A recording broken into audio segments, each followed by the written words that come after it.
குங்கிலியக்கலைய நாயனா வரலாறு. பொன்னி ஆறு ஓடும் பொன்னி நாட்டு வலஞ்சாறு அப்பகுதியில் மறையவர் மரப்பில் வந்தவர். கலையர் சிவனடி ஆரை போற்றுவதும் கடவுர் வீரட்டம் சிவன் கோவிலில் நறுமண புகையை கமழ்ந்திட குங்கிலியத்தை நெருப்பிலட்டு புகை மணக்கச் செய்யும் பணியை நான் ஒரு மேனியும் பொழுதொரு நாள் செய்து வந்தார். இப்பணி காரணமாக இவரிடம் இருந்த செல்வம் அழிந்தது, வறுமை வந்தது, உள்ளம் தளராது. தம்மிடம் உள்ளவற்றை விற்றும் நிலங்களை விற்றும் குங்கிலியப் பணியை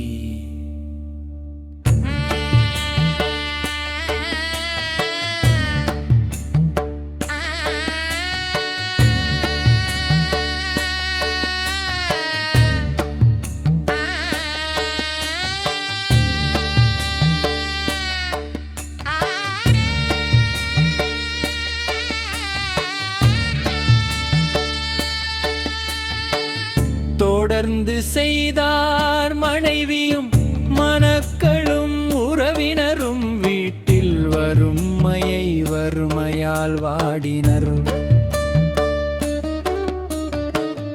இது கண்டு கலையரின் மனைவி தம் மங்குமையால் ஆளில் உள்ள பொந்தாலையை எடுத்து தந்து இதை வித்து நெல்மணி வாங்கி வருக என சொன்னாள். கலையரும் குங்கிலிய பொதியோடு ஒருவன் கூவியபடியே வந்தான். வழிபடும் போது புகை மணப்பும் குங்கிலியம் இதுவாயின் வாங்கி சிறப்பினை செய்வதை விட உயர்வு என்ன இருக்க முடியும் என நினைந்தான். வீட்டின் வறுமை நிலையாது குங்கிலிய வணிகரியிடம் நான் பொன் தருவேன் நீர் குங்கிலியம் தாரீர் என்றார். பொன் தாலி தந்து குங்கிலியம் பெற்றான். அப்போதையை கோவிலின் களஞ்சியத்தில் ஒப்படைத்து தம்மில் பசிப்பினி நினையாது கோயில் பணியையே சிவன் அடி பணிந்து அங்கிருந்தார். சிவனின் நாளை படி நெல்லும் பொன்னும் பல்வளமும் கலையரின் இல்லத்தில் கொண்டு குவித்தான் குபேரன். பசியோடு துயின்ற கலைய மனைவி கனவில் மனைகளில் குவிந்த செல்வம் காட்டி மறைந்தார்.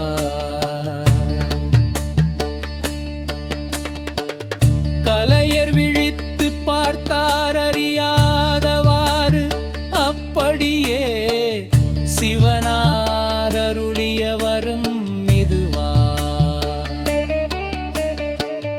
இவ்வளவு எங்கு வந்தன எப்படி வந்தன சமையல் பணியில் ஈடுபட்டார் கலையர் மனைவி.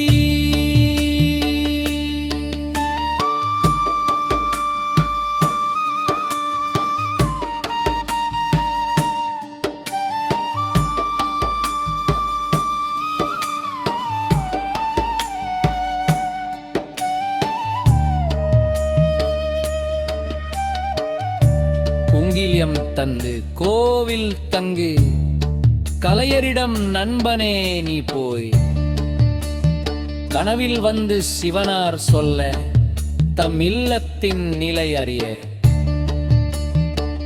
கலையர் சிவனின் கட்டளையை தட்ட முடியாது தளர்ந்த மனத்துடன் டம் இல்ல நோக்கி நடந்தான். அங்கே போய் பார்த்தான். வந்தது சிவன் அருளால் வந்தவை இவை என யாழும் சிவனே உன் பால் உன் அருளால் வந்தது என்றோ. சமையலை முடித்தவள் லீலை விரித்து உணவு பரிமாறிட கலையரோடு பெரிதும் மகிழ்ந்தர.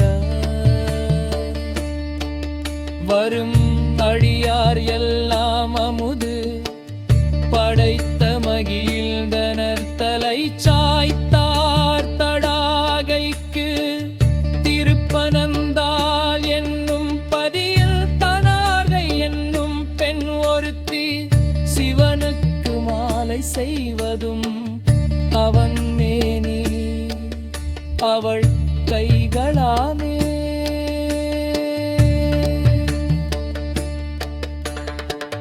சிவனுக்கு மாலை அணிவிப்பதும் இந்த நிலையில் இருக்கும் பொழுது ஒரு நாள் அவள் ஆடை அவிழவே அவ்வாடையை ஒரு கையில் பிடித்த வண்ணம் மருகையால் சூடிட முயன்றாள் பலன் தர. சடையப்பர் அவர்களுக்கு நடந்த இடையூறு நீங்க இறங்கினார். தன் உருவை தலை சாய்த்து நின்றார். தடாகை மாலை சூடி மகிழ்ந்தார். அவன் அருள் கண்டு பணிந்தர் கோவிலுக்கு தாடகை சரம். பெயரும் வந்தகு தாழ்ச்சலையாரம் பனந்தார். திருத்தாடகைச்சரமே என சம்பந்தரும் பதித்து வைத்தார்.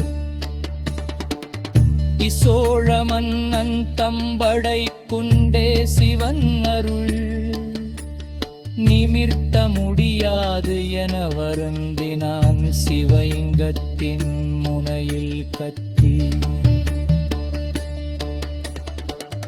அவன் அருள் கண்டு பணிந்தால்